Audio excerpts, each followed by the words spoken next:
সম্মানিত হাজিরিন, আজকে নামাজি খুঁজে পাওয়া যায় না। মুসলমানের এলাকা ও মুসলিম অধ্যুষিত এলাকার ভিতরে নামাজের ভিতরে মুসল্লি মাত্র 1 কাতার 2 কাতার, এরকম অবস্থা। আমরা গুনার দিকে ধাবিত বেশি। এজন্য গজব, যখন দুনিয়া জুড়ে গজব বেড়ে যায়, দুনিয়া জুড়ে নাফরমানি বেড়ে যায়, আল্লাহ দুশ্মনী নবী দুশ্মনী বেড়ে যায়, আল্লাহ তাআলা মাঝে মাঝে এই ভূমিকম্প দিয়া, জলোচ্ছ্বাস দিয়া, বন্যা দিয়া আমাদেরকে সতর্ক করেন, সতর্ক হয়ে যাও। সতর্ক না হলে এই ঈমান হারায় মরে যাবা, আসমানি গজবে ধূলিসাৎ হয়ে যাবা। আল্লাহ পাক আমাদের সবাইকে সহি বুঝ দান করুন, সকলে বলে আমিন। 5 ওয়াক্ত নামাজ যতদিন আল্লাহ পাক বাঁচায় রাখেন, ইনশাআল্লাহ আমরা পড়ার নিয়ত করতে পারি না? ইনশাআল্লাহ পারবেন তো? ইনশাআল্লাহ সবাই করতে বিল্লাহ। আল্লাহ পাক আমাদেরকে তৌফিক দান করুন। এই নামাজ, রোজা, এই আমল আখলাক ঠিক রাখার জন্য এই ফিতনা ফাসাদের ভিতরে কোন আহলুল্লাহ সোহবতে চলে যাওয়া, আল্লাহ ওয়ালাদের সাথে জীবনাপদ করা, তাদের পরামর্শ নিয়ে চলা, তাহলে আমলের উপর মজবুত থাকা যায়। আর না হলে এই যে ফিতনা ফাসাদ, চতুর্দিকে বেনামাজি, চতুর্দিকে বেরোজগারি, চতুর্দিকে সুদখোর, ঘুষখোর, এরপরে গুন্ডা পান্ডা জেনাখোর, এখানে ঈমান নিয়ে থাকা যায় না, কষ্ট হয়ে যায়। আর এই ফিতনা ফাসাদের ভিতরে, বেনামাজির ভিতরে, বেরোজগারির ভিতরে, সুদখোর ঘুষখোরের ভিতরে ঈমান নিয়ে বাঁচার জন্য একজন নেককার আল্লাহওয়ালার সাথে হাত রেখে তার কথা মতো জীবনযাপন করা। আল্লাহ বলেন, ইয়া আইয়ুহাল্লাযীনা আমানুত্তাকুল্লাহ ওয়া কুনু মা'আস সাদিকিন। আল্লাহ বলেন, আমার ঈমানদার বান্দা বান্দীরা, তোমরা আমি আল্লাহরে ভয় করো, আমার নেককার বান্দাদের সঙ্গে হয়ে যাও। নেককারদের সোহবতে গেলে খারাপ মানুষ তো আল্লাহর ওলি হয়ে যায়। বলে যে লোকটা নামাজি মানুষের সাথে সাথে ঘুরে, যদিও বেনামাজি, নামাজিদেরকে দেখলে মহব্বত করে, তাদের সাথে মুসাফা করে, তাদের সাথে হাসি মুখে কথা বলে, আল্লাহর ফজলে এই লোকটা একদিন আস্তে আস্তে নামাজি হয়ে যাবে। জোরে বলেন কথা ঠিক কিনা? সৎসঙ্গে স্বর্গবাস, অসৎ সঙ্গে সর্বনাশ। বিড়ি খায় না, বিড়ি খুরুর লগে লগে ঘুরে, এটা কিছুদিন পরে আস্তে আস্তে বিড়ির ভাষা চুমা দেওয়া শুরু করে দেয়, 2-1 টান দেয়, এরপরে আস্তে আস্তে লম্বাটা টানা শুরু করে। জোরে বলেন কথা ঠিক কিনা? সৎসঙ্গে স্বর্গবাস, অসৎসঙ্গে কি হয়? জোরে বলেন কি হয়? সর্বনাশ হয়ে যায়। এই বিড়ি খায়, এরপরে একটু গাঞ্জা খায়, এরপরে আবার ইয়াবা খায়, এরপরে আরো কি কি আছে এতগুলো নামও জানি না, এগুলি খাওয়া শুরু করে দেয়। জোরে বলেন নাউজুবিল্লাহ। এজন্য আল্লাহ বলেন, আকুনু মা'আস সাদিকিন। দুনিয়াটা ফিতনা জায়গা, ফাসাদের জায়গা। এখানে তুমি ভালো থাকতে হইলে ভালো মানুষের বন্ধু হয়ে যাও, ভালো মানুষের সঙ্গে হয়ে যাও। কোনো নেককারের সোহবতে যায় কিছু সময় থাকলো, আল্লাহর ফজলে নেককারের সোহবতের কারণে গোটা জিন্দেগিটা ঘুরিয়া আল্লাহওয়ালা জিন্দেগি হয়ে যায়। ইন্নাকা হামিদুম মাজিদ। আল্লাহুম্মা বারিক আলা মুহাম্মাদিন ওয়া আলা আলি মুহাম্মাদ কামা বারাকতা আলা ইব্রাহিম ওয়া আলা আলি ইব্রাহিম ইন্নাকা হামিদুম মাজিদ।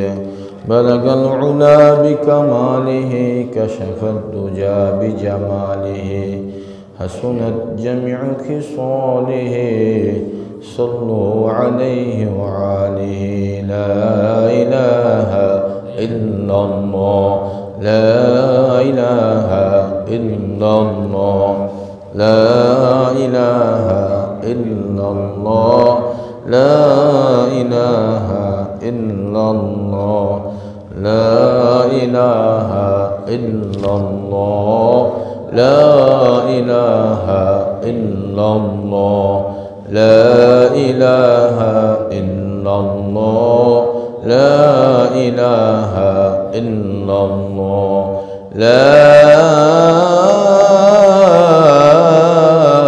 إله إلا الله محمد رسول الله। আলহামদুলিল্লাহ, আল্লাহ তাবারক ওয়া তাআলার দরবারে লাখো কোটি শুকর, লাখো কোটি সুজুদ যে মহান রব্বুল আলামিন অত্যন্ত দয়া করে, মায়া করে গত জুমা থেকে জুমা পর্যন্ত হায়াত দিয়ে আজকে পবিত্র জুমার দিন আল্লাহর ঘর জান্নাতের বাগানের ভিতরে আমাদেরকে আসার বসার, কিছু কথাবার্তা বলার, শোনার তৌফিক দান করলেন। এজন্য মহান প্রভু দরবারে অন্তরে অন্তঃস্থল থেকে কালিমাতু শুকর আদায় করি, সকলেই বলি আলহামদুলিল্লাহ। ফিতনা ফসাদের ভিতরে যখন গুনাহের সয়লাব চতুর্দিকে, নেকির কাজ মানুষ একেবারেই করে না, অনেক কম করে যারাই করে, গুনাহের দিকে ধাবিত, গুনাহের প্রতিযোগিতায় লিপ্ত, আল্লাহ পাক আমাকে আপনাকে সময় মসজিদি পরিবেশে, দিনী পরিবেশে কিছু কথাবার্তা বলা শোনার তৌফিক দিলেন। এগুলি আমাদের উপর আল্লাহ পাকের ইহসান। হায়াতের জিন্দেগি ক্ষুদ্র সময়, যে যতটুকু নেক আমল করতে পারে, এই নেক আমলটাই তার জন্য নাজাতের কারণ হয়ে দাঁড়ায়।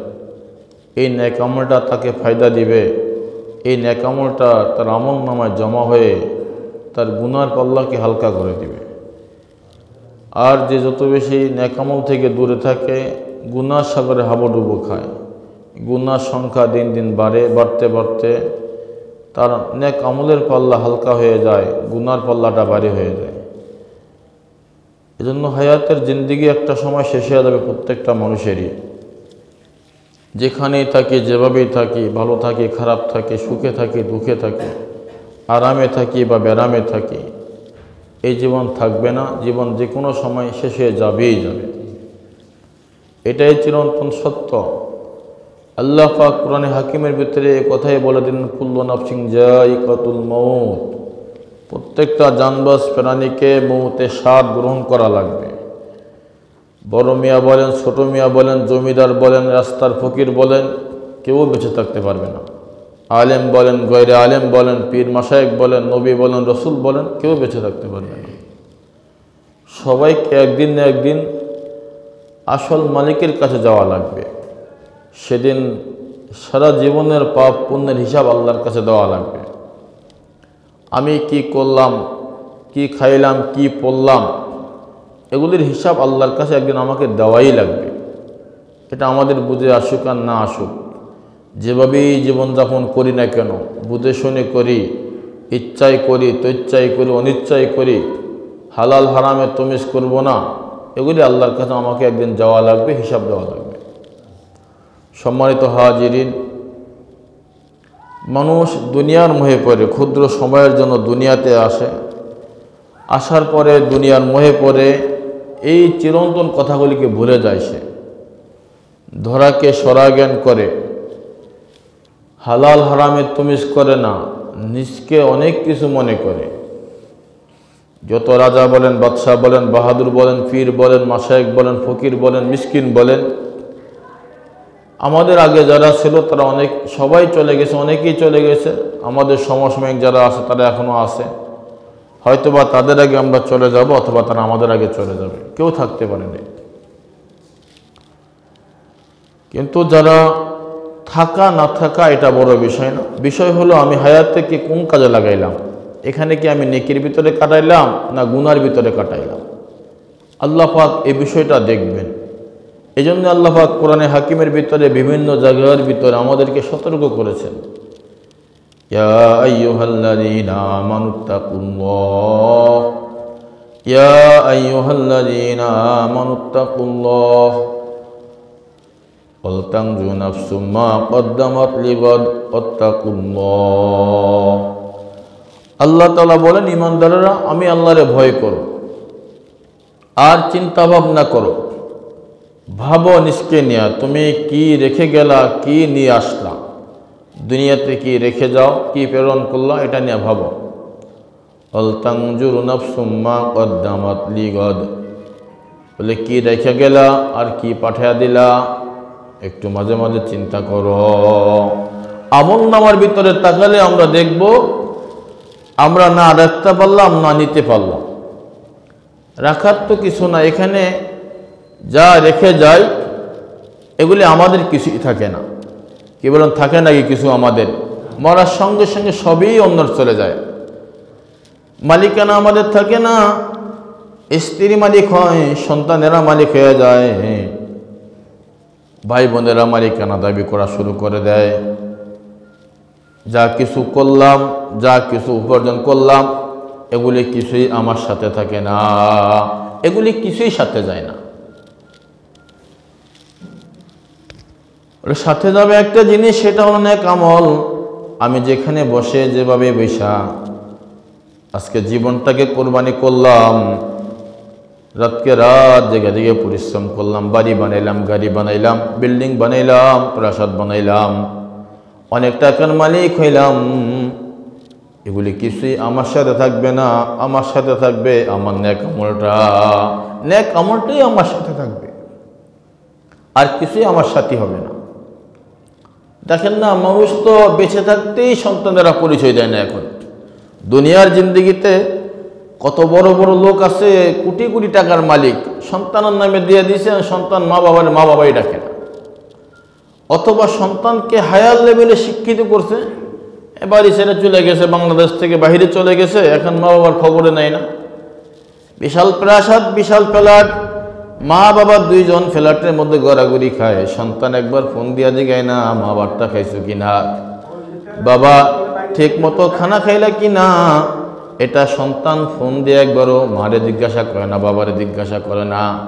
আমার ভাইরা, আমার বাবাজিরা, মানুষ যখন বয়স্ক হয়ে যায়, মা বাবা যখন বয়স্ক হয়ে যায়, সন্তানের দিকে মুখাপেক্ষী থাকে।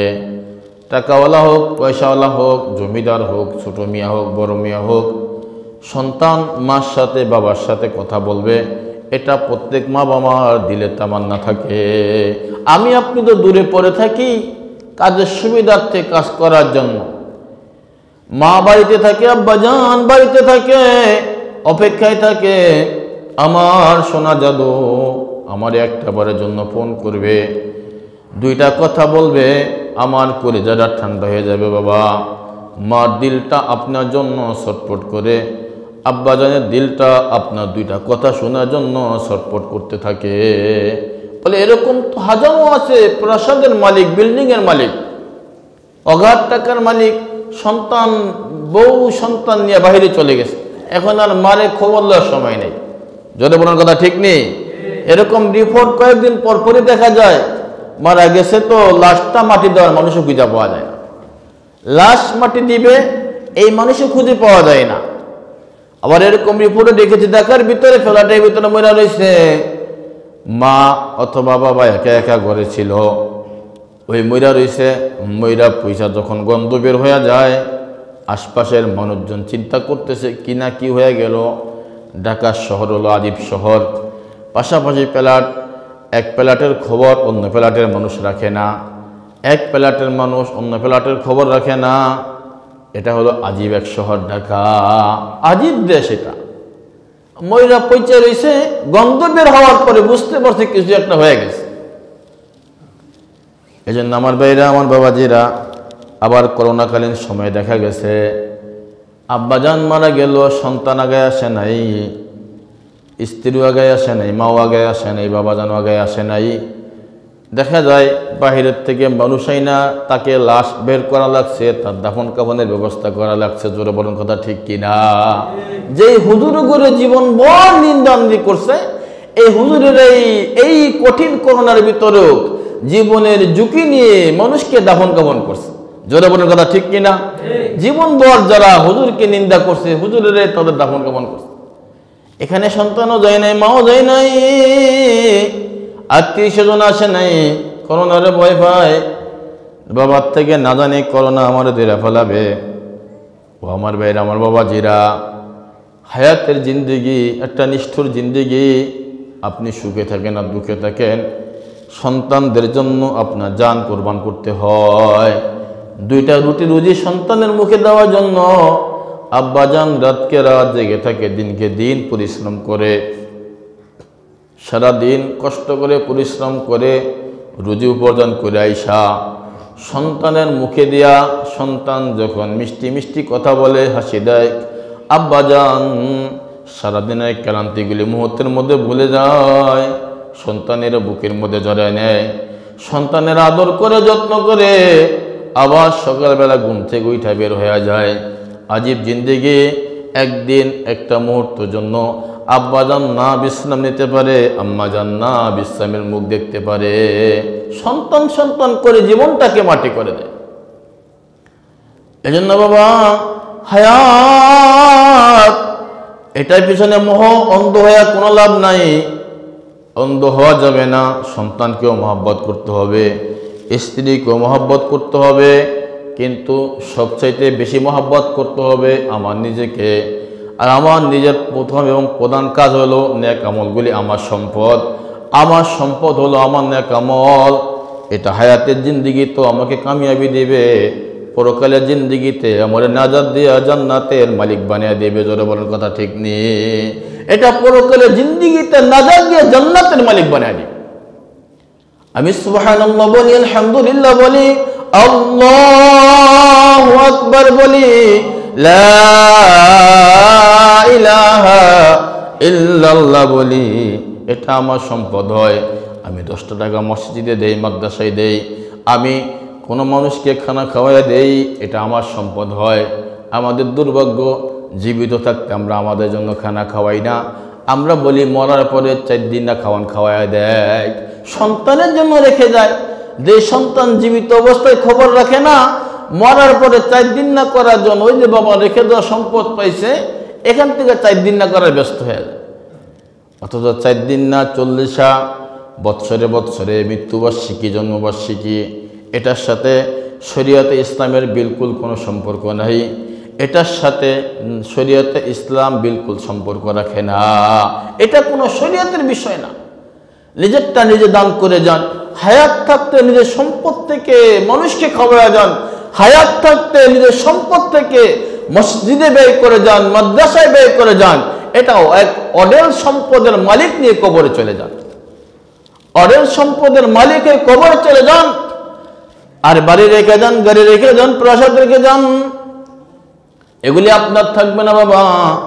চোখ 2টা বন্ধ হইতে দেরি হবে, এগুলি কিছুই আপনার থাকবে না। অথচ এগুলি করতে যায়া জীবন মাটি করে দিয়া হাজার হাজার কোটি কোটি মুসলমান ফসক্ত ফরজ নামাজও ঠিক মতো পড়তে পারে না। জোরে বলেন কথা ঠিক নেই? এগুলি করতে যাওয়া ফরজ নামাজটাও ঠিক মতো পড়ে না। দেখেন না, হাজারো মুসলমান সমাজে বসবাস করে, কয়জন নামাজ পড়ে? কতজন নামাজ পড়ে? পাপের ভার যখন দুনিয়া বহন করতে পারে না, আসমানি গজব আসে, জমিনি গজব আসে, আল্লাহ তাআলা ধূলিসাৎ করে দেয়। পাপের বোঝা কত বাড়তে পারে আপনি বলেন? আমরা কিভাবে হিসাব করব? এই মসজিদে আমরা যে মুসল্লি আসি 5 ওয়াক্ত নামাজে, 5 ওয়াক্ত নামাজে যে মুসল্লি আসে তার চাইতে 100 ভাগ মুসল্লি বেনামাজি থাকে। জোরে বলেন কথা ঠিক নেই? যতগুলি মানুষ নামাজ পড়ি 100 ভাগের মাত্র 1 ভাগ মুসল্লি নামাজ পড়ি। হিসাব করলে এর ব্যতিক্রম হওয়ার কথা না। 1 ভাগ মানুষ যদি নামাজ পড়ে 99 ভাগই বেনামাজি থাকে, তাহলে অবস্থাটা কোথায়? বাজার ভরা মানুষ নামাজ পড়ে 200, বাজারে থাকে 1000-এর মতো লোক, বা নামাজ পড়ে 50 জন, 200 তো বেশি হয়ে যায়। 50-100 জন নামাজ পড়ে, 1000 জন লোক বেনামাজি, বাজারে বসে বসে গল্প করে, বিড়ি খায়, সিগারেট খায়, গীবত করে, শেকায়েত করে, মিথ্যাচার করে, লাগাবাজি করে, ষড়যন্ত্র করে। জোরে বলেন কথা ঠিক নেই? এরা সব গুনার সাগরে হাবুডুবু খায়, আর নামাজের কাতারে গেল 50 জন বা 100 জন। জোরে বলেন কথা ঠিক নেই? এর ব্যতিক্রম তো হয় না।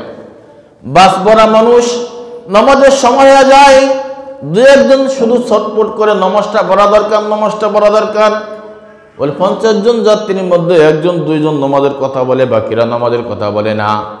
এরা চুপ করে থাকে। কেউ নামাজের কথা বললো, ঘাট তারা করে তাকায়, চোখ বড় করে তাকায়। হুজুরে গো কাম পায় না, এখন নামাজের কথা কইতে আসে। জোরে বলেন নাউজুবিল্লাহ। এখন সে নামাজের কথা বলে। আমরা লঞ্চে যাতায়াত করি, লঞ্চ ভরা মানুষ থাকে দেখি, কিন্তু জমাতের ভিতরে দেখা যায় 10 জন 20 জন, সর্বোচ্চ 50 জন খুব কমই দেখা যায়। অথচ 1000-এর উপরে যাত্রী প্রত্যেকটা লঞ্চে থাকে, কিন্তু নামাজে পাওয়া যায় 10-20 জন বা সর্বোচ্চ 50 জন। আপনি বলেন পাপের বোঝা বাড়ি হইল না গুনার বোঝা বাড়ি হইল? নেকির বোঝা বাড়ি হইল? কোনটা বেশি হয়েছে? পাপীদের সংখ্যা বেশি হইল না নেককারদের সংখ্যা বেশি হইল? পাপীদের সংখ্যা বেশি। সর্বহালতে, সর্ব জায়গায়, গ্রামগঞ্জে, শহরে বলেন, গ্রামে বলেন, বাড়ি বাড়ি হাজারো মানুষ আছে, আল্লাহর নাম লওয়ার মতো মানুষ খুঁজে পাওয়া যায় না। মসজিদে আসে মাত্র কয়েকজন মানুষ। পাপের সংখ্যা বাড়ে, এজন্য আযাব গজব আসতে থাকে। আসমানি গজব আসে, জমিনি গজব আসে। এরকম মানুষ বেখবর। এই বেখবরের ভিতরে একদিন আল্লাহ তাআলা কিয়ামত কায়েম করে দিবে। আল্লাহ তাআলা দুনিয়াকে ধূলিসাৎ করে দিবে। অনুফিকা ফিস সূর, সিংহার মধ্যে ফিৎকার দিয়া দিবে। মানুষ এরকমভাবে কিয়ামতের আলামত দেখতে পাবে। অনুফিকা ফিস সূরি ফাইযা হুম, আল্লাহ তাআলা যখন ফেরেশতারা সিংহার মধ্যে ফুৎকার দিবে, মানুষ এরকমভাবে ছুটাছুটি করতে থাকবে। বাস্তব নমুনা যে তুরস্কের ভিতরে, সিরিয়ার ভিতরে আপনারা হয়তো দেখেছেন মিডিয়ার মাধ্যমে, এক কঠিন বাস্তবতা পার করে দিল। তুরস্ক, সিরিয়ায় এ পর্যন্ত প্রায় 20,000 লোক মারা গেছে মাত্র কয়েক সেকেন্ডের ভূমিকম্পে। আপনি কি ভাবেন, কিভাবে ভাববেন, কি চিন্তা আপনার ভিতরে আসছে এই ভূমিকম্প দেখে? আমার তো মাথায় হ্যাং হয়ে গেছে কয়েকদিন ধরে। মাত্র কয়েক সেকেন্ডের ভূমিকম্পে বিশাল বিশাল প্রাসাদ মুহূর্তের মধ্যে ধসে গেল, একেবারে ধুলাবালি হয়ে ধসে গেছে। দেখেননি আপনারা? কি দেখছেননি আপনারা? ধুলার মতো ঝড় ঝড় করে বিশাল প্রাসাদটা পড়ে গেল মুহূর্তের মধ্যে, একটা সেকেন্ড সময় লাগলো না। কুল্লু মান আলাইহা ফান ওয়া ইয়াবকা ওয়াজহু রাব্বিকা যুল জালালি ওয়াল ইকরাম। আল্লাহ বলেন, বাহাদুরি করো না, মাস্তানি করো না, দেমাক দেখাও না, মোটাঙ্কি করো না, ভাবসাব নিয়ে চলো না, এগুলি সব ধ্বংস করে দিব। কুল্লু মান আলাইহা ফান, সব ধ্বংস হয়ে যাবে, থাকবে একমাত্র যুল জালালি ওয়াল ইকরাম। থাকবেন কে? জোরে বলেন, কে থাকবেন? জোরে বলেন, আল্লাহ থেকে যাবে। আল্লাহ লয় হবে না, ক্ষয় হবে না। আমার বুঝে আসুক আর না আসুক, আমার মাথায় কাজ করুক আর না করুক, এটাই কিন্তু সত্য বাবাজি। মাত্র কয়েক সেকেন্ডের ভূমিকম্পে হাজার হাজার হাজার হাজার বাড়িঘর ধ্বংস হয়ে গেল। কালকেও আমি পত্রিকায় দেখেছি 1,30,00,000 উপরে লোক সেখানে আক্রান্ত হয়েছে, 10 লক্ষের উপরে শিশু আক্রান্ত হয়েছে, মারা গেছে 19,000-এর উপরে। এখন পর্যন্ত মনে হয় 20,000 পার হয়ে গেছে গা। এত লোক মারা গেল মাত্র কয়েক সেকেন্ডের ভূমিকম্পে। আল্লাহ পারেন কি পারেন না? জোরে বলেন, পারেন কি পারেন না? বাহাদুরির কোনো কাজ আছে? কি বলেন, বাহাদুরি কোনো কাজ আছে? কোন বাহাদুরির কাজে লাগবে? কোন মাস্তানের মাস্তানির কাজে লাগবে? কোন বড় মিয়ার বড় মেয়েদের কাজে লাগবে? কোন বাদশাহী কাজে লাগবে? কিছুই কাজে আসবে। গোটা দুনিয়া অবাক দৃষ্টিতে তাকিয়ে রইল, অবাক দৃষ্টিতে তাকিয়ে রইল। গোটা দুনিয়া কি হয়ে গেল? সম্মানিত হাজিরিন, আল্লাহ বলেন, ইযা যুলজিলাতিল আরদু জিলজালাহা ওয়া আখরাজাতিল আরদু আসকালাহা ওয়া ক্বালাল ইনসানু মা লাহা ইয়াওমাইযিন তুহাদ্দিসু আখবারাহা বিআন্না রাব্বাকা আওহালাহা ইয়াওমাইযিন ইয়াসদুরুন নাসু আশতাতান লিয়ুরাউ আমালাহুম فمن يعمل مثقال ذرة خيرا يره ومن يعمل مثقال ذرة شرا يره।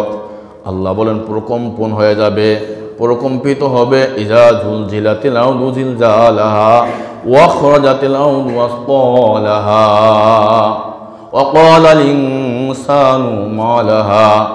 এরকম ভাবে প্রকম্পন শুরু হবে, ভূমিকম্প শুরু হয়ে যাবে। আল্লাহ পাক কোরআনে কারিমের ভিতরে বিভিন্ন জায়গার ভিতরে এই ভূমিকম্পের কথা, কিয়ামত সংঘটিত হওয়ার কথা বলেছেন। আল ক্বারিআতু মাল ক্বারিআ ওয়া মা আদরাকা মাল ক্বারিআ ইয়াওমা ইয়াকুনুন নাসু কাল ফারাশিল মাবসুস ওয়া তাকুনুল জিবালু কাল ইহনিল মানফুশ। আল্লাহ বলেন, মহাপ্রলয়, মহাধ্বংসযজ্ঞ। আল ক্বারিআতু মাল ক্বারিআ ওয়া মা আদরাকা মাল ক্বারিআ। আল্লাহ বলেন, নবী গো, আপনি জানেননি কেমন ভয়ঙ্কর হবে মহাপ্রলয়টা। ওয়া মা আদরাকা মাল ক্বারিআ ইয়াওমা ইয়াকুনুন নাসু কাল ফারাশিল মাবসুস। মানুষগুলি পঙ্গপালের মধ্যে ছুটাছুটি করবে। দেখেন না, এই মানুষগুলি দাঁড়ানো ছিল, কে কোন দিক যাবে, কোথায় যা ডুস খায়, কোথায় যা পড়ে যায়, কোথায় যায় গর্তে পড়ে, পানিতে পড়ে, আগুনে পড়ে, এটা মানুষ টেরও করতে পারে না। বিশাল প্রাসাদ, উঁচু উঁচু বিল্ডিং থেকে লাফায়া নিচে পড়ে যায়, ভূমিকম্প শুরু হয়ে যায়। বাবাজি, উঁচু প্রাসাদ থেকে লাফ দিয়া পড়া মানুষ বাঁচার সম্ভাবনা থাকে না, কিন্তু মানুষটার হুঁশ থাকে না। আমি যে লাভ দিতেছি, আমি এখান থেকে পয়রা বাঁচবো কি বাঁচবো না, এটা তার ব্রেনে কাজ করে না। সে লাভ দিয়া বসে রয়েছে, আগুনও দেখে না, পানিও দেখে না, গাড়িও দেখে না, বাড়িও দেখে না। আল্লাহ বলেন এরমে হয়ে যাবে। ওমা আদরাকা মাল কারিয়া ইয়াওমা ইয়াকুনুন নাসু কাল ফারাশিল মাবসুস। সূরা হজের ভিতর আল্লাহ পাক বলেন মানুষ এরকমভাবে দুগ্ধবতী মায়েরা সন্তানের কথা বইলা যাবে, প্রসব প্রেগনেন্ট মেয়েরা, গর্ভবতী মেয়েরা বাচ্চা প্রসব করে দিবে, তার খবর থাকবে না। মানুষগুলি পাগলের মতো ঘুরবে, আসলে পাগল হবে না, পাগলের মতো ছুটাছুটি করবে, আসলে কিন্তু পাগল থাকবে না। আল্লাহ বলেন, আল্লাহ পাক বলেন ওমা আদরাকা মাল কারিয়া ইয়াওমা ইয়াকুনুন নাসু কাল ফারাশিল মাবসুস ওয়া তাকুনুল জিবালু কাল ইহনিল মানফুস। আল্লাহ বলেন পাহাড়গুলো ধুলার মতো উঠতে থাকবে, পাহাড়গুলো ধুলার মতো উঠবে। এই বিশাল বিল্ডিং তুরস্কের ভিতরে দেখা আমার এই তাফসীর, আমার আয়াতের কথা মনে পড়ে গেল। আল্লাহ পাক পাহাড়ে ধুলার মতো উড়াবেন কিভাবে আমি বুঝা ফেলাইলাম। এত বড় প্রাসাদটা যদি 1 সেকেন্ডের মধ্যে ধুলার মতো গুড় করে পড়ে যাইতে পারে, আল্লাহ তাআলা এই বিশাল বিশাল পাহাড়গুলিরে ধুলার মতো উড়াইতে আল্লাহ কাউকে জিজ্ঞাসা করতে হবে না। জোরে বলুন, কথা ঠিক নেই? কাউকে জিজ্ঞাসা করতে হবে না, বলতে হবে না, এই পাহাড় ধুলার মতো উড়বে। ও মানুষেরা বলো বড় সহজ, শোনো বড় সহজ, চিন্তার বিষয়, ভাবনার বিষয়। একটা মুহূর্তে যেন দাঁড়ানো যাবে না, বসাও যাবে না, ছুটাছুটিও করবে মানুষ পাগলের মতো। আল্লাহ তাআলা মুহূর্তের মধ্যে কিয়ামত কায়েম করে দিবেন। ইযা ওয়াকাতিল ওয়াকিয়া লাইসা লিওয়াকাতিহা কাযিবা খাফিদাতুন রাফিয়া। আল্লাহ বলেন ইযাস সামাউ ফাতারাত ওয়া ইযাল কাওয়াকিবু তাহরাত ওয়া ইযাল বিহারু ফুজ্জিরাত ওয়া ইযাল কুবুরু বুসিরাত আলিমাত নাফসুম মা কদ্দামাত ওয়া আখখারাত। আল্লাহ বলেন আসমানটা ফাটিয়া যাবে, আসমান ফাটিয়া ফাটিয়া পড়তে থাকবে বাবা। ইযাস সামাউ ফাতারাত ওয়া ইযাল কাওয়াকিবু তাসারাত। কেমন বুঝেন? আসমানের নক্ষত্রগুলি ঝরিয়া ঝরিয়া পড়বে, বিশাল বিশাল নক্ষত্র পড়তে থাকবে। ইযাস সামাউ ফাতারাত ওয়া ইযাল কাওয়াকিবু তাসারাত ওয়া ইযাল বিহারু ফুজ্জিরাত। সমুদ্রের তলদেশ থেকে আগুন বের হবে, সমুদ্রগুলো শুকিয়ে যাবে। ওয়াইজাল বিহারু ফুজ্জিরাত ওয়াইজাল কুবুরু বুসিরাত। মানুষগুলি এবার কবর থেকে উঠা শুরু করে দিবে, যার যার কবর থেকে শেষে উঠিয়া দাঁড়াবে। আল্লাহ তাআলা কিয়ামত কায়েম করে দিবে। আল্লাহ বলেন আলিমাত নাফসুম মা কদ্দামাত ওয়া আখখারাত। এবার ঘটনা ঘটবে, তুমি কি করছো, কি করো নাই, আমি সব তোমার সামনে পেশ করে দিব। কোথায় বৈশা, কোথায় কার সাথে কি করছিলা, কি বলছিলা, সব তোমার সামনে পেশ করে দেওয়া হবে। এই জন্য বাবাজি সারা জীবন ওয়াজ শোনা লাগে না, একটা কথাও যদি মনে রাখা যায়, একটা কথাও যদি দিলে বসানো যায়, একটা কথা আমাদের জীবনের জন্য যথেষ্ট। আল্লাহ বলেন আলিমাত নাফসুম মা কদ্দামাত ওয়া আখখারাত। কি করলি, কি রেখে গেলি, আমি কিন্তু তোর খবর নিব, আমি কিন্তু তোর হিসাব নিব। হিসাব দেওয়া লাগবে কি লাগবে না, জোরে বলেন। ও মুসলমান, লাগবে কি লাগবে না, জোরে বলেন। আল্লাহর সামনে দাঁড়ানো লাগবে কি লাগবে না, জোরে বলেন। আল্লাহ বলেন কাইফা তাকফুরুনা বিল্লাহ ওয়া কুনতুম আমওয়াতান ফাহইয়াকুম সুম্মা ইউমীতুকুম সুম্মা ইউহয়িকুম সুম্মা ইলাইহি তুরজাউন। আল্লাহ বলেন কেমনে তোরা আমারে বুইলা গেলি। কাইফা তাকফুরুনা বিল্লাহ, এ গোলামেরা, ও বান্দারা, ও আমার বান্দিরা, কেমনে তোমরা আমার অস্বীকার করবা, আমারে বুইলা যাইবা। কাইফা তাকফুরুনা বিল্লাহ ওয়া কুনতুম আমওয়াতান ফাহইয়াকুম। কয় তোমাদের তো অস্তিত্ব ছিল না, তোমাদেরকে তো কেউ জানতো না, শুনতো না। আমরা যে কোথায় থেকে আসছি, দুনিয়াতে আসার আগে আমাদের কোনো অস্তিত্ব ছিল না, কে জোরে বলেন। আমাদের কোনো অস্তিত্ব ছিল? কোনো অস্তিত্ব ছিল না, আমাদের কেউ জানতো না, শুনতো না। অস্তিত্ববিহীন থেকে অস্তিত্ব দান করেন তিনি কে? জোরে বলেন, জোরে বলেন কে? আল্লাহ বলেন কাইফা তাকফুরুনা বিল্লাহ ওয়া কুনতুম আমওয়াতান ফাহিয়াকুম, তোমাদেরকে আমি জীবিত করলাম, তোমরা ছিলা ঘাড় বীজের ভিতরে, নাফাক পানির ভিতরে, আমি আল্লাহ সেখান থেকে পূর্ণ মানুষ বানিয়ে তোমাদেরকে জীবিত করলাম। কাইফা তাকফুরুনা বিল্লাহ ওয়া কুনতুম আমওয়াতান ফাহিয়াকুম সুম্মা ইউমীতুকুম। এ বান্দা বইলা যাস না, দুনিয়ার হায়াতে আমারে বইলা যাও না, মরণের কথা বইলা যাও না, হাসরের কথা বইলা যাও না, কবরের কথা বইলা যাও না, মিজানের কথা ভুলে যাও না, ফুলসিরাতের কথা ভুলে যাও না। আল্লাহ বলেন কাইফা তাকফুরুনা বিল্লাহ ওয়া কুনতুম আমওয়াতান ফাহিয়াকুম সুম্মা ইউমীতুকুম সুম্মা ইউহয়িকুম, তোমাদেরকে কিন্তু আবার মৌতের মধ্যে শোয়া দিব। আমাদেরকে আবার মরা লাগবে কি লাগবে না? জোরে বলেন, জোরে বলেন লাগবে কি লাগবে না? আল্লাহ বলেন আবার মইরা যাবি, আবার মইরা ফেলামো, তোদেরকে রাখবো না। ও বাহাদুর তোরও রাখবো না, ও জমিদার তোমারও রাখবো না, ও বাদশাহ ও রাজা ও প্রধানমন্ত্রী ও প্রেসিডেন্ট তোমারও রাখবো না, ও রাস্তার ভিক্ষুক ও আলেম ও গায়রে আলেম কাউরে রাখবো না। কাইফা তাকফুরুনা বিল্লাহি ওয়া কুনতুম আমওয়াতান ফাহিয়াকুম সুম্মা ইউমীতুকুম সুম্মা ইউহয়িকুম। কয় মাইরাই কিন্তু শেষ করবো না, মারার পরে তোমার শেষ হয়ে যাবে এরকম না, ময়রাজে বিলীন হয়ে যাবে এরকমও না, ময়রাজে শেষ হয়ে যাবে এরকমও না, এরপর আমি আবার জীবিত করব, আবার তোমাদেরকে উঠাবো। আল্লাহ বলেন সুম্মা ইউহয়িকুম সুম্মা ইলাইহি তুরজাউন, তোরা সবাই আমার সামনে হাজিরা দেওয়ান লাগবে। আমি কিন্তু কেউ হাজিরা না দিয়া বাঁচতে পারবা না, সবাইরে আমার সামনে হাজিরা দেওয়া লাগবে। কে বলতেছে? জোরে বলেন, জোরে বলেন কে বলতেছেন? আল্লাহ পাক বলতেছেন আলিমাত নাফসুম মা কদ্দামাত ওয়া আখারাত ইয়া আইয়ুহাল ইনসানু মা গাররাকা বিরব্বিকাল কারীম। আল্লাহ দয়া করে আদর করে ডাক দেয়া কয় বান্দারে, ইয়া আইয়ুহাল ইনসান ইয়া আইয়ুহাল ইনসানু মা গাররাকা বিরব্বিকাল কারীম। তোমাদেরকে কে বিভ্রান্ত করে দিল? এমন একজন রবের থেকে কে আলাদা করে দিল? কোন বস্তু তোমাদেরকে এমন একজন রবের থেকে তোমাদেরকে বিচ্ছিন্ন করে দিল?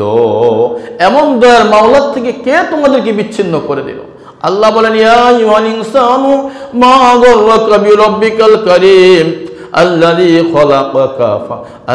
খলাকাকা ইয়া আইয়ুহাল ইনসানু মা গাররাকা বিরব্বিকাল কারীম আল্লাযী খলাকাকা ফাসাওয়াকা ফাআদালাক ফি আইয়ি সূরাতিম মা শাআ রাক্কাবাক। আল্লাহ বলেন কে তোমাদেরকে আমার থেকে বলে দিল? আমার মতো রব পায়াতকে আমরা কেমনে ভুলা রইলা?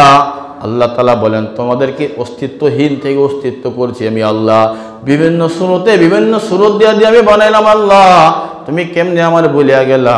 এজন্য আমার ভাইরা আমার বাবাজিরা, হায়াত থাকতে হায়াতকে কদর করা, আমার আপনার হায়াতের প্রতিটা মুহূর্ত প্রতিটা সময় প্রতিটা সেকেন্ডের হিসাব আল্লাহর কাছে দেওয়া লাগবে। কোন দিন কিয়ামত আসবে, কোন দিন মউত চলে আসবে, কোন দিন পৃথিবীটা ধ্বংস হয়ে যাবে আমিও জানি না, আপনিও জানেন না। ওই তুরস্কের মানুষেরা ভাবে নাই গভীর রাত্রে ভূমিকম্প শুরু হয়ে যাবে, তুরস্কের মানুষেরা ভাবে নাই, সিরিয়ার মানুষেরা ভাবে নাই এভাবে প্রেসারটা ধসে পড়ে যাবে। হাজার হাজার মানুষ এক এক বিল্ডিংয়ে ছিল, সব ময়রা সরকার হয়ে গেছে। ভিডিওতে দেখা যায় মাসুম বাচ্চাগুলিরে তুলিয়া তুলে আনতেছে, দেখা যায় 60 ঘন্টা পরে, গতকালকে দেখলাম একটা মহিলাকে 60 ঘন্টা পরও জীবিত করছে। এই ধ্বংস স্তূপের মধ্যে 60 ঘন্টা পরও বাঁচায় রাখতে পারেন তিনি হইলেন কে? জোরে বলেন। আল্লাহ তাআলা 60 ঘন্টাও না খাওয়া রাখতে পারেন, আলো নাই বাতাস নাই খাওয়া নাই দাওয়া নাই। দীর্ঘ 60 ঘন্টা পরে ওই উদ্ধার কর্মীরা একটা মহিলাকে উদ্ধার করেছে বাবা। এরপরে দেখলাম 45 ঘন্টা পরে একটা শিশুকে উদ্ধার করছে। এরকমভাবে আল্লাহ তাআলার কারিশমা ধ্বংসস্তূপের মধ্যে উঠাইতেছে। আল্লাহ পারেন কি পারেন না? জোরে বলেন। হযরত উযাইর আলাইহিস সালাম রাস্তা দিয়ে যায়, উনি বকরি পালতেন। উযাইর আলাইহিস সালাম বকরি পালতেন। এখন রাস্তা দিয়া যায়, দেখে যে কতগুলি কবর দেখা যায়। দেখেন না আমাদের এই সমস্ত এলাকায় অনেক কবর দেখা যায়, ভাঙ্গা চিরা পুরা রয়েছে, মাটিগুলি নিচের দিকে যায় রয়েছে। এরকম কবর দেখে দেখে উজাইর আলাইহিস সালাম মনে মনে কয়, এমনি আল্লাহ তাআলা এই মানুষগুলির আবার উঠাবে। এদের অস্তিত্ব দেখা যায় না, চিহ্ন দেখা যায় না, বাড়িও নাই, ঘরও নাই, এদের কোনো চিহ্ন দেখা যায় না। আল্লাহ পাক এদেরকে আবার জীবিত করবেন কিভাবে? উনি চিন্তা করতেছেন, উনি আল্লাহর পয়গম্বর, উনি জানেন আল্লাহ পারেন, এতে কোনো সন্দেহ নাই। তারপরও চিন্তা করতেছেন। চিন্তা করতে করতে ক্লান্ত মানুষ, প্রত্যেক মানুষ এক জায়গার মধ্যে বসে রইল। ওনার সাথে একটা গাধা, কিছু খাদ্যদ্রব্য, কিছু পানীয় তার সাথে ছিল। এগুলি পাশে রেখা ঘুমিয়ে গেছে। ঘুমিয়ে যাওয়ার পরে আল্লাহ পাক তার রূহ কবজ করে দিলেন। দীর্ঘ 100 বছর পর্যন্ত তিনি সেখানে ঘুমিয়ে রইলেন। 100 বছর পরে আল্লাহ পাক তাকে রূহ দিলেন। এবার সে জিন্দা হলো। জিন্দা হওয়ার পরে আল্লাহ পাক তাকে জিন্দা করলেন ফেরেশতাদের মাধ্যমে। ফেরেশতারা তাকে জিজ্ঞাসা করলেন, ও উজাইর, আপনি যে জায়গায় ঘুমাইলেন কতক্ষণ ঘুমাইছেন? কয়, এই যে আধা দিন হইতে পারে বা কয়েক ঘন্টা হইতে পারে। উনি হিসাব করতেছে আধা দিন বা কয়েক ঘন্টা। এখন ফেরেশতা কয়, না আধা দিনও না, কয়েক ঘন্টা না, উজাইর গো, আপনি এ জায়গার মধ্যে 100 বছর ঘুমিয়ে রয়েছেন। জোরে বলেন সুবহানাল্লাহ। 100 বছর ঘুমিয়ে রয়েছে। উজাইর আলাইহিস সালাম তো জানেন না এত কারিশমা বইটা গেল। উনি সন্দেহের দৃষ্টিতে ফেরেশতার দিকে তাকায় রইল। বলে, কেমনে, কি বলো? বলে, উজাইর, আল্লাহর কারিশমা। বলে, তোমার সাথে একটা গাধা ছিল নাকি? বলে, হ্যাঁ। কই গাধাটা কই? কই দেখা যায় না। তোমার সাথে খাদ্যদ্রব্য ছিল? বলে, হ্যাঁ। কই? কই দেখা যায় না। উজাইর আলাইহিস সালামের সামনে হাড্ডি মাড্ডি পড়ে রয়েছে। ফেরেশতা গাধাটাকে ডাক দিলেন, আল্লাহর নামে গাধা জীবিত হয়ে গেল, খাদ্যদ্রব্যগুলি হাজির হয়ে গেল, সামনাসামনি প্রমাণ দেখা দিলেন। উজাইর আলাইহিস সালাম বুঝতে পারলেন, ওই যে আমি কল্পনা করছিলাম আমার মাওলা কেমনে জীবিত করবেন, আল্লাহ তাআলা আমারে বাস্তবে দেখা দিয়েছেন। আল্লাহ তাআলা পারেন কি পারেন না? জোরে বলেন। আমার আপনার অস্তিত্ব ছিল না, আমার আপনার হাড্ডিও ছিল না, মাংস ছিল না। আল্লাহ তাআলা হাড্ডি মাংস ছাড়া মানুষগুলির মা বাবার জঠরের মধ্যে থেকে, মায়ের গর্ভ দিয়া সুন্দর মানুষ বানাইছেন। সেখানে হাড্ডিরও দরকার হয় না, মাংসেরও দরকার হয় নাই। আল্লাহ পারেন কি পারেন না? জোরে বলেন। পারেন কি পারেন না? জোরে বলেন। আল্লাহ বলেন, এরকম অস্তিত্বহীন থেকে যদি অস্তিত্ব দিতে পারি, তোমার হাড্ডি থেকে তোমার আমি আবার জীবিত করতে পারবো, তোমার পূর্ণ মানুষ বানাতে পারবো। এজন্য বাবাজি, রজব মাস চলতেছে, বরকতময় একটা মাস। রজব মাস হলো রমজান আসা সুসংবাদ নিয়ে আসে। রজব মাস, এখানে আল্লাহ তাআলা আমাদেরকে গুনাহ মাফের জন্য, প্রস্তুতির জন্য একটা মাস। এই রজব মাস আগের থেকে আমাদেরকে সুসংবাদ দেয়। ইযা দাখালা রমাদান قالوا اللهم بارك لنا في رجب وشعبان وبلغنا رمضان। রাসূল করিম সাল্লাল্লাহু আলাইহি ওয়াসাল্লাম বলেন, ইযা দাখালা রমাদান, ইযা দাখালা রজব। নবীজি বলেন, নবীজি যখন রজব মাস আসতো, নবীজি বলেন, তোমরা বলো আল্লাহুম্মা বারিক লানা ফি রজব ওয়া শাবান ওয়া বাল্লিগনা রমাদান। এই রজব মাস রমজান মাসের বার্তা নিয়ে আসছে, গুনাহ মাফের বার্তা নিয়ে আসছে। সারা জীবন গুনার মধ্যে লিপ্ত থাকবা, সারা বছর গুনার মধ্যে লিপ্ত থাকবা। এবার তুমি ছুটে এসো, হায়াতের জিন্দেগিকে গুরুত্ব দাও। এই জীবনে তোমার বাড়ি, তোমার গাড়ি, তোমার সহায়, তোমার সম্পদ, এগুলির চাইতে দামি হলো তোমার জন্য তোমার নেক আমল। জোরে বলেন কথা ঠিক কিনা? এই বাড়ি গাড়ি, এই সহায় সম্পদ, এগুলি মরে গেলে স্ত্রী সন্তান ভাগ বটরা করে নিয়ে যাবে। আমার নেক আমল কেউ ভাগ করে নিতে পারবে? কে বলেন পারবে নাকি? এই নেক আমল কেউ নিতে পারবে না, এটা আমারই সম্পদ থেকে যাবে। এই সম্পদ হেলায় খেলায় নষ্ট করবেন না, বেনামাজি থেকে যাবেন না। আর কতদিন এভাবে হেলায় খেলায় জীবনটাকে ধ্বংস করে দিবেন? নামাজের কাতারে এত মানুষ কম হয়, এটা তো আসমানি গজবের আলামত। নামাজের কাতার ভরপুর দরকার ছিল, মসজিদগুলি ভরপুর দরকার ছিল। কই? এত বড় ঘটনা ঘটে যাওয়ার পর আমাদের হুঁশ আসে নাই, আমাদের বিবেক আমাদেরকে নাড়া দেয় নাই। রজব মাস বরকতময় মাস।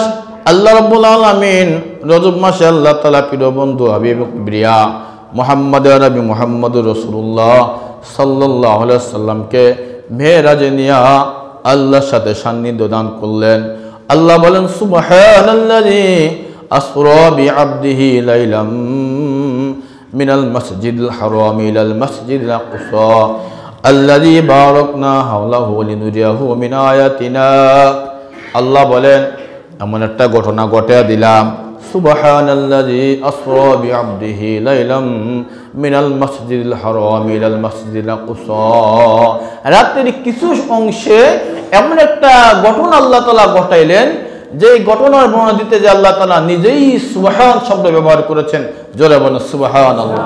রাতের কিছু অংশে আল্লাহ তাআলা প্রিয় বন্ধু মুহাম্মদে আরবি মুহাম্মদুর রাসূলুল্লাহ সাল্লাল্লাহু আলাইহি ওয়াসাল্লামকে বাইতুল্লাহ থেকে বাইতুল মাকদাস থেকে আল্লাহ তাআলা এরকম সিদরাতুল মুনতাহা হয়ে প্রথম আসমান, দ্বিতীয় আসমান, তৃতীয় আসমান, চতুর্থ, পঞ্চম, ষষ্ঠ, সপ্তম আসমান ভেদ করে আল্লাহ তাআলা সান্নিধ্য দান করলেন। জোরে বলেন সুবহানাল্লাহ। এই মাস রজব মাসের ব্যাপারে আমাদের ইখতিলাফ আছে। অনেকে বলেন যে এটা কখন ঘটছে, আমরা জানি রজব মাসে ঘটেছে, এটা আমরা বেশি প্রাধান্য দিই, কিন্তু আসলে বাস্তবতা কখন ঘটেছে আল্লাহ পাকই ভালো জানেন। এরকমভাবে নবীজি আলাইহিস সালাম এসে বলেছেন অবশ্যই রজব থেকে, মিরাজ থেকে আইসা। এই বরকতময় মাস এই রজব থেকেই বেশিরভাগ প্রাধান্য দেওয়া হয়, যে মাসে আল্লাহ তাআলার হাবিবে কিবরিয়া মুহাম্মদুর রাসূলুল্লাহ সাল্লাল্লাহু আলাইহি ওয়াসাল্লাম দুনিয়ার সীমানা ভেদ করে, সপ্ত আসমান ভেদ করে আল্লাহর সামনে যা হাজির দিলেন। হাজিরা দেওয়ার পরে আল্লাহ তাআলা বন্ধুকে উম্মতের সাথে মেরাজ করার জন্য, আল্লাহ তাআলা যেন উম্মতের সাথে মেরাজ করতে পারেন, এই জন্য বন্ধুর কাছে 5 ওয়াক্ত নামাজ হাদিয়া দিলেন। কয় ওয়াক্ত নামাজ? 5 ওয়াক্ত নামাজ হাদিয়া দিলেন। প্রথমে 50 ওয়াক্ত দিলেন, এরপরে কমাইতে কমাইতে 5 ওয়াক্ত নিয়ে আসছেন। আল্লাহ রাব্বুল আলামিন বলেন, আমার বন্ধু, আমার হাবিব, আমি যে কথা বলেছি আমার কথা ঠিক থাকবে, আপনার উম্মত নামাজ পড়বে 5 ওয়াক্ত, আমি আল্লাহ আপনার উম্মতের আমলনামায় 50 ওয়াক্ত নামাজের সওয়াব দিয়ে দিব। জোরে বলেন সুবহানাল্লাহ। আল্লাহ পাকের হাবিব মুহাম্মদুর রাসূলুল্লাহ সাল্লাল্লাহু আলাইহি ওয়াসাল্লামকে আল্লাহ তাআলা আরশ দেখাইলেন, লৌহ দেখাইলেন, কলম দেখাইলেন, জান্নাত দেখাইলেন, জাহান্নাম দেখাইলেন, হুর দেখাইলেন, গেলমান দেখাইলেন, জান্নাত নাজ নিয়ামত দেখাইলেন, জাহান্নামের আযাব গজব দেখাইয়া এবার বন্ধুরে বিদায় দেয় আমার হাবিব। আমার বন্ধু দুনিয়া জমিন থেকে আমার কাছে আসছেন বন্ধু, আমার বন্ধু এবার আপনার আমি জান্নাত দেখাইলাম, জাহান্নাম দেখাইলাম, আসমান ঘুরে দেখাইলাম, লৌহ কলম দেখাইলাম, আরশ দেখাইলাম। আমার নবী, আমার হাবিব, আমার বন্ধু দুনিয়া জমিনে ফিরে যাবেন। আমার হাবিব আপনি কি বেজার হয়ে যান না খুশি হয়ে যান? আল্লাহর হাবিব বলেন, আমার আল্লাহ, আমার রব, আমার মালিক, আপনি আমারে দুনিয়ার থেকে আসমানে নিয়ে আসলেন, সপ্ত আসমান পরিভ্রমণ করাইলেন, জান্নাত দেখাইলেন, জাহান্নাম দেখাইলেন, লৌহ কলম দেখাইলেন, আরশ দেখাইলেন, জান্নাতের নাজ নিয়ামত দেখাইলেন। আল্লাহ আমি খুশি হয়ে গেলাম, আমি বেজার হয়ে গেলাম, আমার গুনাহগার উম্মতগুলো আপনারে দেখতে পারে নাই, গুনাহগার উম্মত তো আপনাকে দেখতে পারে না, এজন্য আমি বেজার হয়ে গেলাম।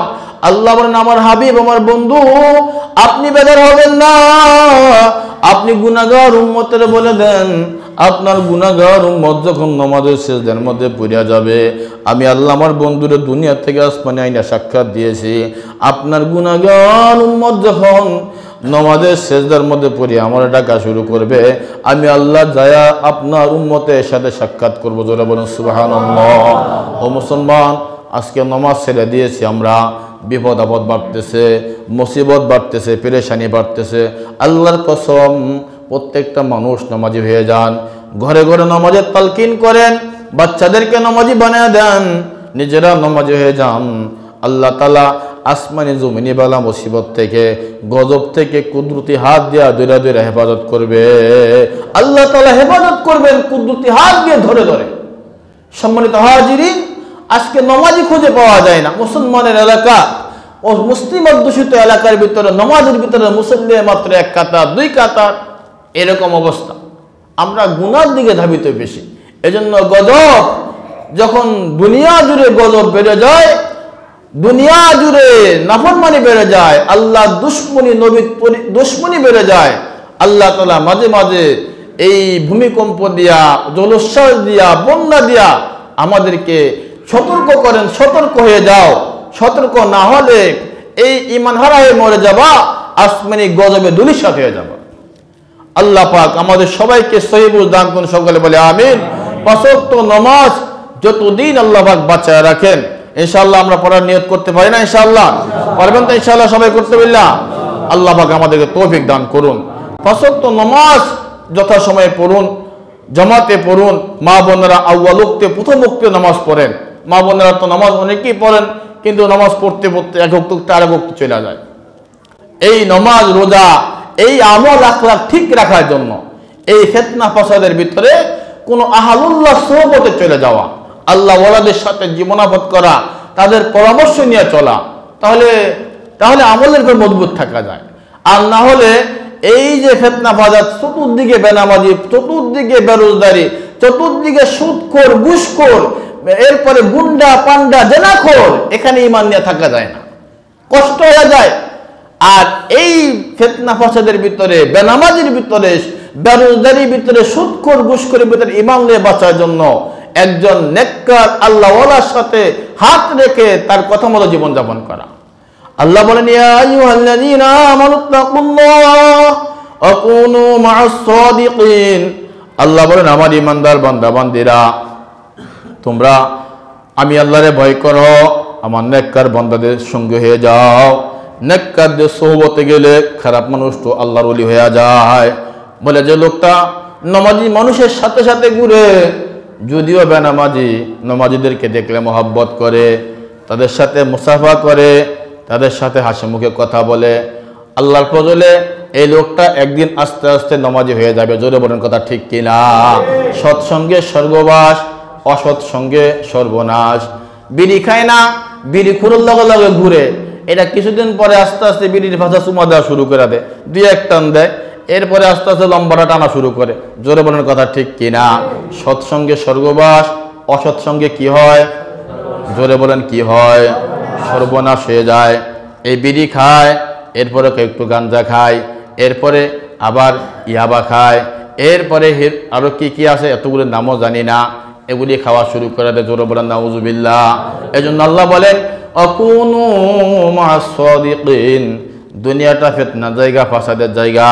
এখানে তুমি ভালো থাকতে হইলে ভালো মানুষের বন্ধু হয়ে যাও, ভালো মানুষের সঙ্গে হয়ে যাও। কোনো নেককারের সোহবতে যায় কিছু সময় থাকলো, আল্লাহর ফজলে নেককারের সোহবতের কারণে গোটা জিন্দিগিটা ঘুরিয়া আল্লাহওয়ালা জিন্দিগি হয়ে যায়। নেককারের সোহবতে কিছু সময় বসে থাকলে, এক জামানা সোহবতে বাউলিয়া বেহতরে আজ সদ সলে তত বেরিয়া। এই জন্য কোনো কবি ডাক দেয়া বলেন, বলে কিছু সময় কোনো আল্লাহওয়ালার সামনে বসে থাকা বলে 100 বছর নফল ইবাদতের চাইতে উত্তম। জোরে বলেন সুবহানাল্লাহ। আল্লাহওয়ালার সামনে কিছু সময় বসে থাকলে 100 বছর নফল ইবাদতের চাইতে উত্তম। সম্মানিত হাজিরিন, আল্লাহ তাআলা এই জন্য এটাকে গুরুত্ব দিয়ে বলেছেন, এই ফিতনা ফাসাদ, বেনামাজির আখড়া, বেরোজগারির আখড়া, বাজারে গেলে মিথ্যার আখড়া, গীবতের আখড়া, শিকায়েতের আখড়া, এগুলো থেকে বাঁচার জন্য তোমরা নেককারদের বন্ধু হয়ে যাও, আল্লাহ ওয়ালাদের বন্ধু হয়ে যাও, নামাজীদের বন্ধু হয়ে যাও। কে বলেছেন? জোরে বলেন। কে বলেছেন? জোরে বলেন। আল্লাহ তাআলা বলেছেন নেককারদের বন্ধু হওয়ার জন্য। আমরা বদকারদের বন্ধু হই, নেককারদের বন্ধু হই না। বলে নেককারদের সোহবত, কিছু সময় সোহবতে থাকলে মানুষের জীবন পাল্টে যায়। চরমনার মরহুম আল্লাহর ওলি ফজলুল করিম রহমতুল্লাহ আলাই গভীর রাত্রে মাহফিল করা যাইতেছে, রাত 2টা বাজে। বরিশালের উজিরপুরের ভিতরে একটা পুল আছে, একটা কালবাট আছে, কালবাটের কাছ দিয়ে হুজুর যাইতেছে।